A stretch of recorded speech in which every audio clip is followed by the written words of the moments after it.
Hey, what's up, guys? Welcome to Mix in America. I got a good guest with me today. He actually joined me last time, season 1, so you might want to go back and listen to that if you didn't hear that one before. But Pastor Vince Freeman is joining me again. He's from Rock Church in San Diego, so that's where my wife and I went when we were in San Diego. So just a good friend, good guy. If you heard him last time, you definitely heard he's got a lot of great stuff to say. So I decided to see if he'd come back and do a second one, which he agreed to. So Vince, why don't you start by kind of saying hi, introduce yourself again?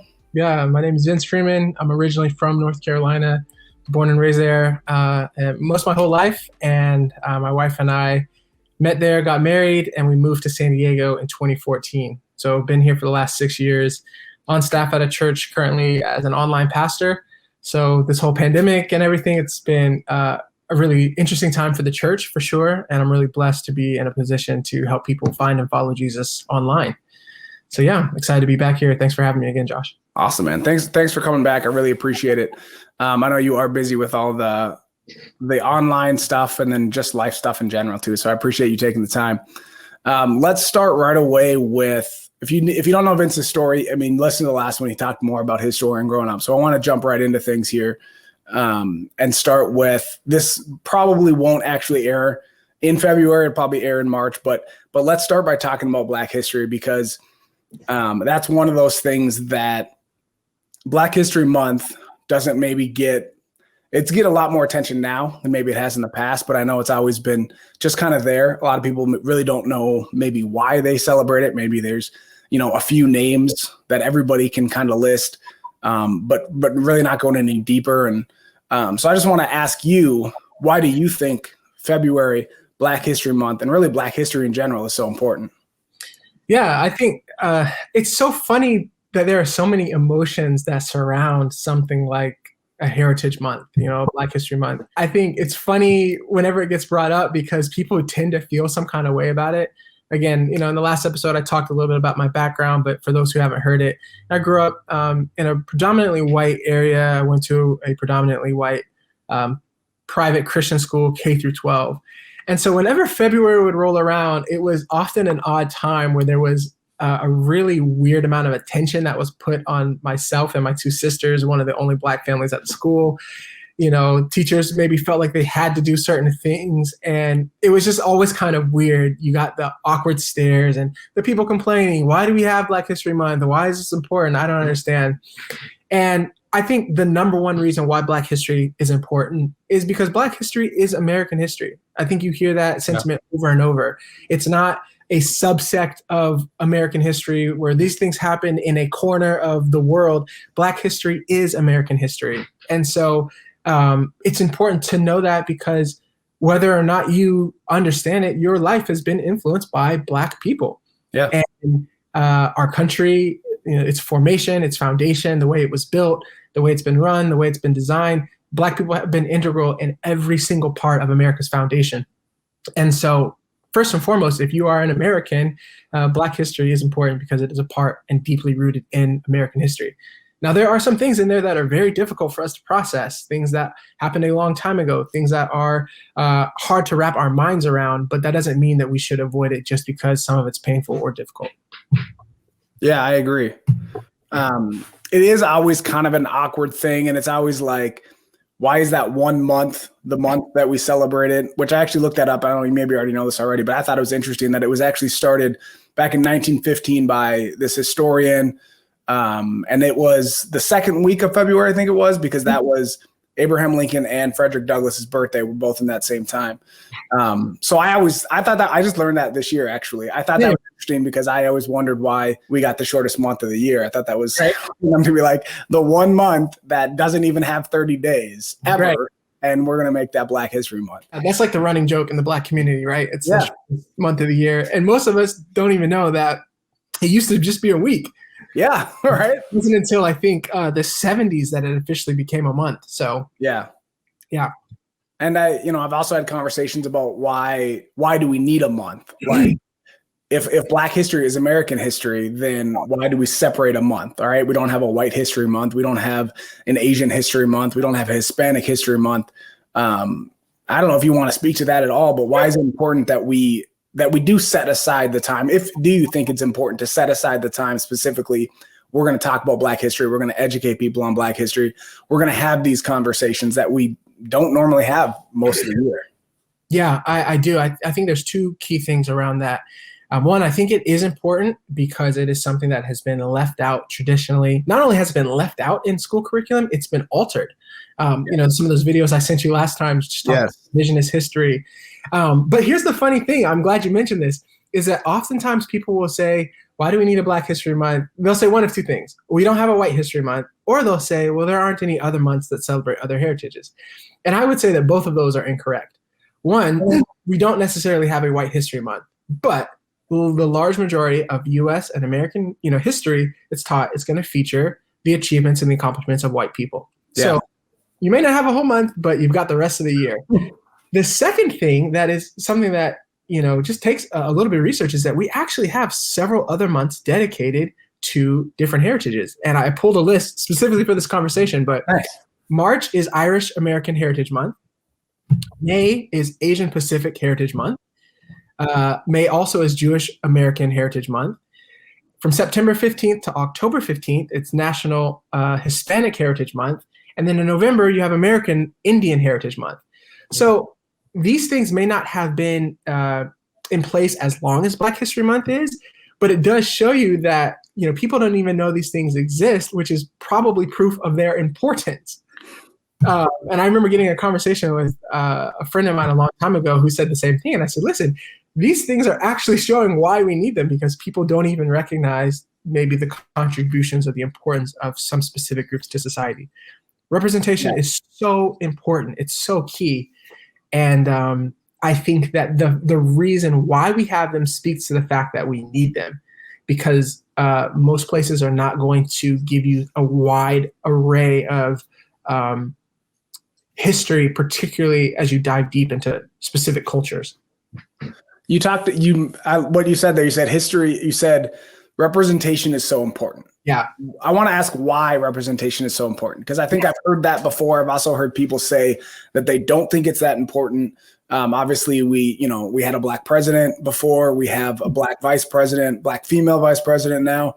And some people think it's more important than others. I want to get your perspective. At least you say representation is important. What do you mean by that and why? So I think there's a couple different sides to this.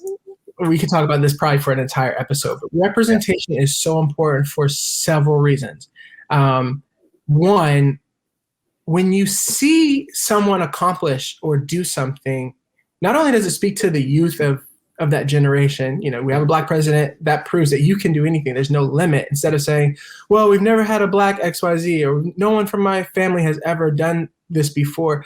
When you see someone else accomplish that, it does something to your spirit where you're saying, man, if someone from my neighborhood, someone with my skin tone who has been excluded in the past can achieve this high level of ranking or success or whatever, that is such an inspiration for others to go out and do it. And it's no secret that in America for so long, many minorities, people of color, were excluded from almost every facet of society, And so when you see a director, whether it be a Black director, a female director, a trans director, win Best Picture of the Year, it's like, dang, they can do that. I can do that too. So representation is huge there. But let's go on a spiritual side of it, right? Yeah. Let's think about, God the Father sending Jesus as our representative. He came, he lived on earth, he did something that we could not do as our representative, and he stood in our place. So we can now look at Jesus and say, what would Jesus do in this situation? How would he love? How would he serve? How would he do that? So we get that representation is important, whether you're a Christian or not, on whatever level,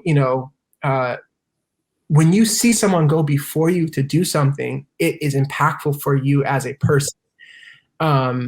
You think about Hamilton, you think about some of these groundbreaking, genre-breaking things. When you see stuff that's completely different, people are like, wow, I didn't think that was possible. And it just shatters the ideologies that are told from the past, because the world and culture, people are going to tell you can't do certain things because you're a man, you're a person of color, you're a woman, you're disabled, you're, insert whatever. And when you see someone that says, yes, I can, that changes everything. Yeah, I love that. I didn't even think of it that way. I'm glad that we talked about this, but that idea of representation being important, of Jesus representing mankind on this earth, like, because I've talked about this with other people before, and I actually, in my devotional book, have one of them dedicated to like Jesus kind of being, if God is our coach, like he actually played the game, he actually lived it this way. Like that's important for us to see that. And granted, we're not going to live a perfect life like he did, but to see that Jesus lived as a man and was able to live the sin-free life that we all try to live. The fact that he did it is huge, just in the fact that we can follow his example, that we can, he knows what we're going through. He's not some God up in the sky just judging us. Yep. So the fact that you link that to representation, I think that's really cool, because I never really thought about it in that way, like you just said. Yeah, I want to hang out here for a second, because I think there's so many levels and the impact of representation. Think about Black Panther, right? Yeah. Black Panther was such a groundbreaking movie for so many reasons, all Black cast for the most part, but it wasn't a Black movie. And I remember having a conversation with somebody at work, and it was a white female at a job I had years ago, and she had brought up some famous rom-com, and I was joking with her, and she was like, "You've never seen," I think it was like 16 Candles or something. And I was like, "No, I've never seen it." And she was just like, could not believe that I hadn't seen it. So I was like, "Well, how many Black movies have you seen?" And she was like, "What do you mean?" And I just started listing some famous Black movies, and she wasn't even aware that this genre kind of existed. Yeah. And when I told her that, she was like, "Well, why would I watch those?" And I said, okay, so there was an expectation for me to have seen a movie that you like, that was an all-white cast, that was very famous, maybe in white culture, but a movie that I would consider to be famous in maybe Black culture, it didn't even cross your mind of why you would want to watch it. And when you look at a movie like Black Panther, obviously it was in the Marvel Cinematic Universe. It was, part of, I think it probably made over $1 billion. So many people, no matter what color they were, went and saw it, and they didn't think, this is a Black movie with Black people and a Black cast, I'm excluded from that. They were like doing the Wakanda salute, and they were so deeply entrenched in it, and so many people, they never even thought about the fact that it was a Black cast. But people of color were losing their minds. They were like, this is the greatest thing ever. Black director, I know they had a Black crew and just all kinds of stuff, and that representation normalized part of our culture, even though it's a fictional setting. I've seen white kids, Mexican, Hispanic kids, all kinds of kids running around with Black Panther. And it's incredible to see, because they don't look at that and say, oh, that's for Black people. It's like, no, that was a Black superhero, and that's awesome. So it impacts culture in such a powerful way. And now Black kids can say, there's a superhero that looks like me, instead of being Spider-Man or Batman or Superman. It's like, having different portrayals and representation. Again, we could talk about this for hours. I love it. It's so it's so key. No, we'll move on, but I do want to say, like, I honestly, like, when Black Panther was getting hyped and getting ready to come out, I was a little like, I don't know, it felt like it was just hype. Like, oh, a Black superhero, okay, that's cool. But if it was just a Black superhero, then, but the fact that it was a really good movie, and that, like you said, it does transform culture. It was more than just a Black movie, right? He was a Black superhero, but he wasn't just a Black superhero, like you said. White kids, Hispanic kids, Asian kids, everybody going as Black Panther for Halloween and doing the Wakanda Forever. Like, it was bigger than that. And then while you were talking, it also made me think of Fresh Prince, was more my generation, right? We grew up with Fresh Prince of Bel-Air, and I just watched the 30th anniversary thing. That's probably why I'm thinking about it. But the idea that show wasn't just a Black show. I feel like it transcend culture. I have a lot of friends, white friends that are my age, that also grew up on Fresh Prince. And I thought, talk good, bad, whatever about it, but I think it did a good job of like representing a culture that wasn't represented in mainstream like that at the time. Yeah, I think of like Crazy Rich Asians. So that was one of the first movies, kind of with especially romantic comedy with an all Asian cast that was really marketed here in the United States for everyone. It wasn't like a K-drama or something where it's like, this is a Japanese film, this is a Korean drama, whatever. It was like, no, this is a movie anybody can go see, especially speaking against the negative stereotype of Asian men being desirable in American culture. Like that's just a negative stereotype that our culture has pushed for a long time. And so that movie made a grip of money. I think they're making a sequel to it. I've seen it several times. It's funny. And I just think there was a lot of groundbreaking to be done. And yet, offhand, there's only a couple key examples like that. I can think movies that, you know, there's a ton of stuff out there, but movies that are culturally, like you said, transcending, where it's like people are going to see it and they're talking about it. And it's not like you have a friend who's really into Japanese culture or Korean culture, you know? And so I think that as our culture continues to develop, hopefully that stuff will become less and less iconic because it is becoming more normalized, and it won't be the one Black Panther we have every 20 years, you know. And I know that Marvel has a movie coming out, I think next year. I can't remember the exact name of it, but one of the actors I like from this show, it's a Korean show, he's going to be the lead in it. And he's going to be the first Asian super. Moon Knight? Shanghai, something in the teens, I think. Yeah. So again, putting Asian men in roles, you know, that are movies that are marketed towards America, representation is key. It normalizes what people have been told is weird or undesirable for so long. And it's a beautiful thing. Yeah. No, you're right. We could talk about this forever, but let's move on for time's sake. I do want to talk to you about one of the things specifically you brought up last time you were on. You talked about microaggressions, and we didn't go into it there because we didn't have the time.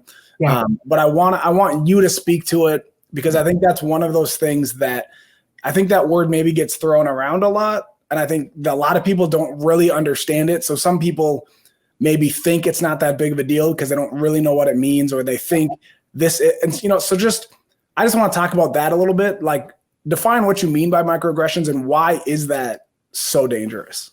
Yeah, so I made a couple notes. It's funny because microaggressions there's something that I experienced a lot growing up, and I did not have a word for it. Even though the term was coined a long time ago, I didn't know the term. And so some of the research I pulled, it said that Harvard psychiatrist Chester Pierce actually coined the term back in the 70s.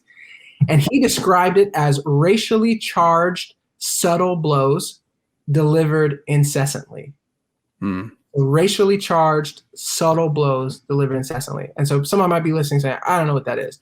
I'll give you one of the most famous microaggressions that I get all the time. When I'm speaking to someone, whether it's in person or online, someone will come to me and say, oh, wow, you're so articulate, right? Yeah. And that is a double-edged sword, because it sounds like a compliment, and people could very well mean it in a certain way, but the implication behind it is it's a surprise to you that I am articulate.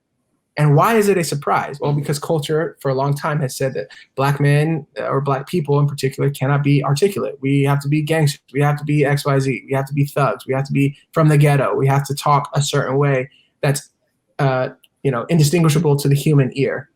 And I heard that my entire life. You talk so white. You talk this. Why do you talk so proper? And you can hear that from Black people. You can hear it from white people. You can hear it from anybody. And so that idea of a racially charged blow that's subtle, but it's delivered incessantly. It's all the time. Why do you like this certain type of music? You're Black. You know, it's like, okay, so now I have to be relegated to a certain category because of the color of my skin. I cannot also enjoy the same freedom that you have to do whatever it is that you want to do. And there's a quote from this doctor. He worked at the Seattle Children's Hospital. This is what he says. He was talking about the biological effects of discrimination. He said, it's not about having your feelings hurt. It's about how being repeatedly dismissed and alienated and insulted and invalidated reinforces the differences in power and privilege, and how this perpetuates racism and discrimination. So it's just those subtle, like, pushing you in the corner. It's not overt necessarily, calling you the N-word, hazing you, doing all these things. It's just these little jabs that over time can really wear someone down and honestly destroy their identity if it's not rooted in a solid place. And I dealt with that my whole life growing up, and I had no idea what to call it. I used to actually call it the highest form of racism, because a lot of people didn't know necessarily what they were saying, they would just say it because they were conditioned to.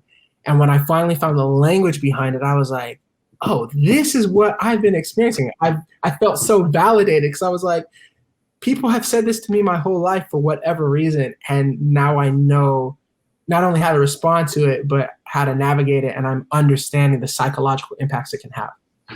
Yeah, I think that's, first of all, very well said. Very good explanation of it. And I think it's the repetitiveness to it, where that you hear that over and over again, that to me, it's something that always kind of sets you aside as different. Right. So you're just told, and even if it's not even lesser than, like the articulate example that you use is definitely one that you hear a lot, especially for someone like you who does speak really well, black, white, whatever. Like I've heard you preach before, just having these conversations with you. You do speak really well. So I can see why people might, and then, so that one definitely has negative connotations to it. But I think even ones that just consistently remind you that you're different, I think it'd be hard, especially like you said, growing up when you were different, when there wasn't a lot of black kids like you growing up. Just that constant reminder of you're different. I think it's tough as a kid, especially. The worst. Because we're all trying to find our identity and who we are and where we fit and where we belong. So that to me, even if it's people don't understand the impact that can have, or at least don't think about it at the time, because they'll say something like that. And then some people, if you call them on it, kind of get defensive, like, well, hold on, I'm not racist. Well, I'm not necessarily saying you're that, but if we don't call you on it, if we don't talk about it, then it's going to continue and it's not going to get any better. Exactly. I think there's such a huge line between racist and problematic. And when people get called out on things, a lot of people don't want to hear the explanation because they're so afraid that, okay, I just said something, now I'm exposed, I'm embarrassed, and I'm not a racist, and they just kind of throw that out there. And it's like, well, let me just share with you actually why what you said is problematic. Yeah. And I don't hate you. I actually want to help you so you don't say this again. I'll give you another example. Our daughter, my wife and I's daughter, she's black, white, and Filipino. She's got kind of a mocha latte type skin thing going on, and her skin's beautiful. But she's kind of a mix between my wife and I. And when people see her, sometimes people will use the word exotic to describe her. The first time it happened, I did not know. I literally had a brain aneurysm in my mind, and I just froze because I hated the way it made me feel. And I did not want to snap on the person because I don't, obviously, for several reasons. I want to show love. I want to communicate God's love to people. But I also don't want to feed into a negative black man angry stereotype, right? So I was trying to figure out the best way to say that, please don't call my daughter exotic. She's not a tropical island or a dancer. But again, I knew that the woman who said it was literally out of her ignorance. It wasn't that she thought, this is hurtful, I'll say this. It was just, again, it wasn't normal. My daughter looked so different, and the word she wanted to attribute to it was exotic. And it's just like, it's problematic. And so I came home, I told my wife about it. We kind of developed something that I could say in response when stuff like that happens. And then I can also teach my daughter, how to respond to situations. She's 2.5, but it's going to happen. Yeah. What can I ask what you said, or what's going to kind of be your response? Because that would catch me back too. I wouldn't know what to say. Yeah, it caught me by surprise. I was literally holding her, and she was complimenting my daughter, her hair, her eyes, and she was like, "Oh, she just looks so exotic." And I literally was like, I just froze, and I was like, "Okay, we're leaving now." But one thing I can say is hey, the word we actually prefer to use is just beautiful. Or whatever. It depends on how spicy I'm feeling that day. Yeah. You might catch a different response, but just say, hey, we try to, make sure the words we're using have a positive, connotation. And if I have time, maybe to explain why I think it's problematic. Oftentimes people I'm not trying to embarrass anybody, but it's just, language is important. And it's just those subtle shifts. People use the word ghetto to describe just about anything that's sad, broken, janky, or whatever. Yeah. Use that word to describe anything except for what it is. And stepping away from things, people use the word retarded a lot. And it's language is powerful. And it's just those changes that help you remember the importance behind what we say. Yeah. No, that's good. The next question I want to talk about, you mentioned you did a good job of defining microaggressions. You also talked about language is important. One of the things that I found in all of these conversations, and I've had a whole lot more racial conversations in the last year, but a lot of what I found is people not defining terms, not really knowing, like we might even agree on a subject. Right. You think I mean one thing when I say, an example that I like to use or that comes off the top of my head is Black Lives Matter. Mm-hmm. Well, if you say the words Black Lives Matter, that's not a controversial statement in any way, shape, or form. But some people hear that and they think you're automatically supporting the organization with that name. Yep. And politically, they don't agree with what they're saying. I don't politically agree with the organization Black Lives Matter, but those three words in that order is not controversial to me in any way, shape, or form. So there is no response you should have other than, yes, they do matter. Yep. And so those kind of terms, systemic racism, defining that, white privilege is another one that I've had conversations with people, and people have different definitions for what that means. So not that you need to solve all of that right now, but the importance of when you're having a conversation, defining those terms and saying what you actually mean by these things. Yeah. Language is so key. It's important because it's the backbone of society, right? If you and I say the same thing, but we actually mean different things, there will be a breakdown in our relationship. Yeah. If I tell my wife I will be home soon, and soon to me means 15 minutes and soon to her means 1 minute, or if soon to me means an hour, we have to understand what we're both saying.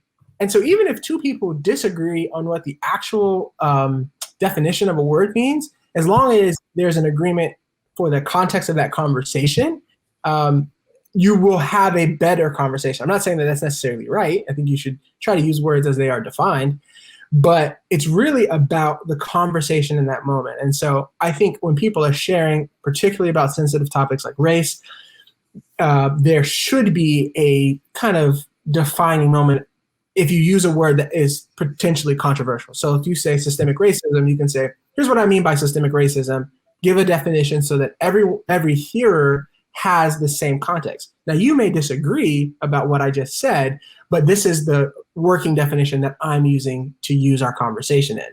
So if I just say systemic racism or white privilege, and in your mind you hear financial privilege, which is what happens to a lot of people, someone says white privilege, they think, oh, financial privilege, and they're not the same thing.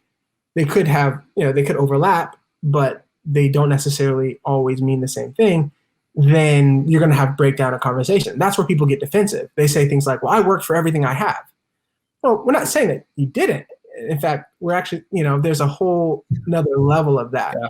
So again, I think there's a lot of definitions out there. Racism or being racist is actually a really controversial one because in its essence, racism is about power.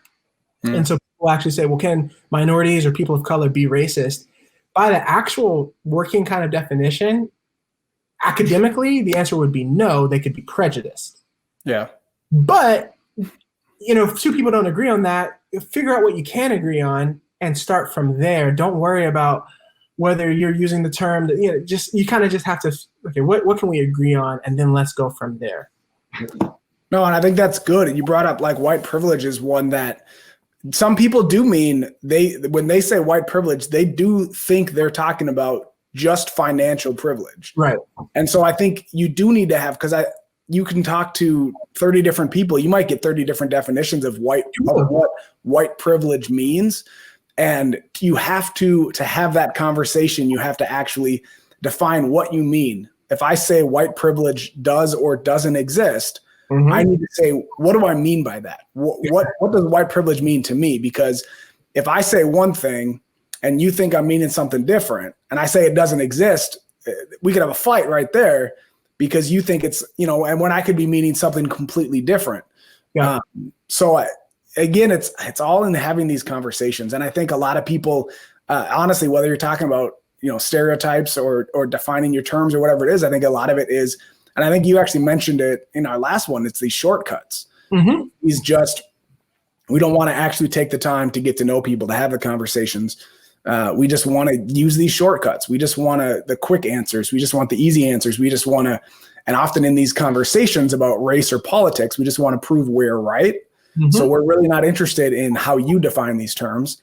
We're just interested in getting a hard point across and maybe even being louder just to get that point across. Yeah, and I think laying down the foundation in relationship is so key. Like what you were saying, that takes time. And most people are not interested in time. They're interested in proving that they're right with as little time as possible. And so I had a conversation with a guy, another pastor actually, about white privilege, and he was so offended when he heard that. And so I basically had him define it. And I said, well, let's work with some words that you're comfortable. And he said, I just don't like the word white privilege. I said, what would you like to call it? White advantage? And he goes, okay, yeah. And I was like, okay, cool. Let's call it white advantage. Yeah. So it was so funny how it wasn't necessary. Those two words together were such a trigger for him. He understood the concept and actually believed that it exists. It just hit him differently. I'm cool using a different term as long as we're talking about the same thing. Yeah. And again, that takes the time to have that conversation, because if you're just white privilege, and that's a trigger for him, he's not going to listen to anything else you have to say 100%. because of, and it's just that little word. And like you said, you probably ended up agreeing on most things you talked about as soon as you switch that word. But that takes time to have I'm assuming it's somebody you have a relationship with, and that some sort of relationship and you're having conversations with. It wasn't just some random person online on Twitter or something having a fight. Yeah, I made it a point for myself to not engage with strangers online, especially about sensitive topics. Yeah. There are other people who are out there doing the Lord's work for that. That's fine. If God has called you to do that, that's cool. I have had a lot of impactful conversations with people around race, but I do it through the lens of relationship. And that doesn't mean I won't entertain a conversation if someone wants to talk about it. But I can honestly say in the last 2 years, I don't think I've ever argued with anybody online about race, because I also do not go into conversations looking for a fight. Yeah. I see people who, as soon as they see something they don't agree with, they say, this is my opportunity to jump in here and let them know what I think. Yeah. It's a waste of time. Like, no one was ever convinced about an argument on Facebook. No, nobody has ever changed their mind from a social media post. Never happened. What does happen is someone, let's say like me, who sits down and says, okay, you're struggling with the idea of white privilege. Let's talk about that. What does it mean to you? What triggers you when you hear that? Like, let's talk about that response. And now they're like, whoa, they're opening up about what they feel. And I don't need to prove that it exists or anything like that. I just kind of want to know why it has, such a impact in their heart or their mind. And you go from there. And those have been the most impactful conversations for me. Yeah. I want to ask you one more question, then I'm going to let you go because we're getting long here, and we could talk about this forever. Maybe we'll have to do a part 3 or something sometime. But I want to talk to, you brought it up earlier in our conversation, but after we talked last time, you sent me a link to a couple videos about history, specifically Southern history, Confederate flag, the statues, kind of where those came from, stuff that I honestly have never put a lot of thought into. Living my life in Minnesota, not that racism doesn't exist, and not that there isn't some, but like there aren't Confederate flags on our government buildings. There aren't people flying them on the back of pickup trucks. It's just, you don't do that in Minnesota. Like it's never been a conversation that I've really had to have much. So I want to just real quick, if you can kind of give me a little bit of perspective on what those videos were. Yeah. And why, like I told you, I was shocked when I saw that. Like, I was shocked. I honestly had no idea. Yeah. So some of the videos I sent Josh were, one of the channels I love on YouTube is Vox and VOX. They were talking about revisionist history and how, particularly in the South, there's a particular group called the Daughters of Confederacy that were impactful in shaping the curriculum for schools in the South. And so you hear a lot of, like, one of the main topics that the Civil War was really about states' rights instead of it being about slavery being one of the key factors. And this stuff is written into these history books because the Daughters of Confederacy had influence and pull and money and all these things. And they're literally kind of framing and changing historical facts and data. And so these videos were talking about how they did this and how it differs from actual history. And I grew up going to birthplaces for field trips in 3rd grade of, slave owners and crazy stuff like that, where you don't really understand what's happening as a child, but then you grow up and you're like, I can't believe this was allowed. Yeah. And you've seen since the protests last year, so many of these schools have been renamed, monuments torn down. Mississippi, I believe, changed their flag because they had the Confederate flag in there. Again, representation matters. So many of the schools in the South are named after these Southern generals, which fought to keep Black people oppressed. I mean, this is going to sound like a stretch, but imagine Jewish kids going to a Hitler high school. That sounds insane. Like, how could that ever happen? But you've got Robert E. Lee Middle School, like stuff like that, where it's like, the population could be 80% Black kids. It's like, how are we letting this happen? So, yeah, maybe I'll send you some of the links and people can watch it and kind of judge for themselves. But yeah, it's literally incredible, the stuff that has skated by in our history books unchallenged because of culture. And it blew my mind when I saw some of it, and it just continues to unravel as more and more details come out. So I do want, if you send me those links, I will post them below. I do want to say that even if you don't necessarily agree with all this or you're skeptical of it, I think it's worth taking the time to actually listen and hear a different point of view that you maybe haven't heard before. Yeah. Part of why I want to do this podcast and have these conversations is, I'm not necessarily going to agree with everyone that I have on everything that they say, but so many of us don't take the time to just hear another perspective. Like, I'm mature enough and old enough to make my own decisions and hear other points of view and then come to a conclusion. I don't think that's a bad thing. The other thing I want to ask, you're from North Carolina, right? So the Confederate flag and all these statues and schools and stuff, I know you were saying where they came from, these daughters of the Confederate, but didn't the South lose the war? 100%. I never understood why even the people that are like, oh, the Confederate flag isn't about racism, which if you're Black and you see that and it feels racist to you, which it does to most Black people, then I don't care what your reason is for flying it. You probably should not. But even if you're just saying Southern pride, didn't the South lose that war? 100%. I don't understand. I love the Vikings and I'll wear my Viking stuff no matter what. But if they get blown out in a game, I'm not repping them super hard at work on Monday, right? I don't know. Maybe you have a different perspective being from North Carolina, but I always thought that was weird. No, you want to know what's really weird is when you see Black people rep it and you're like, there was a guy who sold flags on the corner of the street that I basically grew up on, and he's an old Black man selling Confederate flags. And I never understood, what happened? Are you in the sunken place? But for some people, they have bought the lie that it is just so cultural and it's preserving our way of life. And it's a symbol of oppression, it's kind of this, if you know, and if you don't, there's no convincing you. There's no amount of convincing someone who looks at that and believes that it's just a beautiful symbol of peace and love and heritage. It's not worth my time trying to show you over the last 200 years how it can be viewed as a symbol of hatred and oppression. If you don't get it by now, you're not going to get it. And any confrontation there is probably just going to further entrench you in your belief. So yeah, it's one of those videos talks about how the Daughters of Confederacy literally went around erecting these monuments to preserve the idea of the Southern heritage. And it's war generals that fought to keep Black people oppressed, people who own slaves, people, it's you can say whatever you want to say about it, but these are the facts.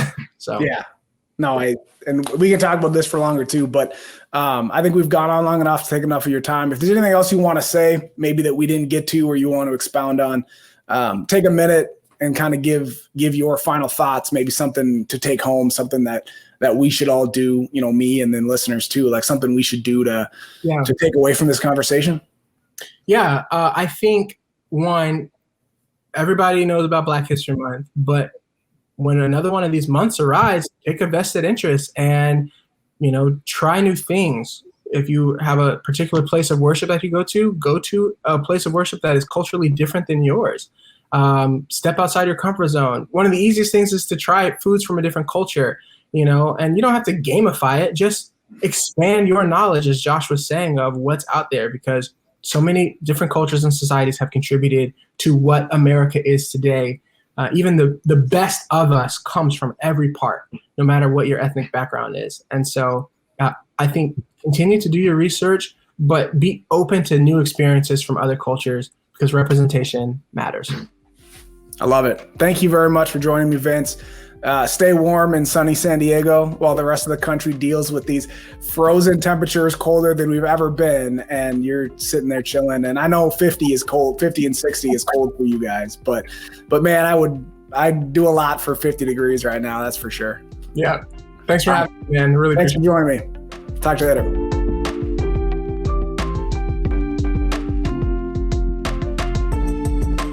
Hey, thanks for watching my video. I hope you enjoyed it. If you did, can you do 3 things for me? Can you like this video, subscribe to my channel, and tell your friends?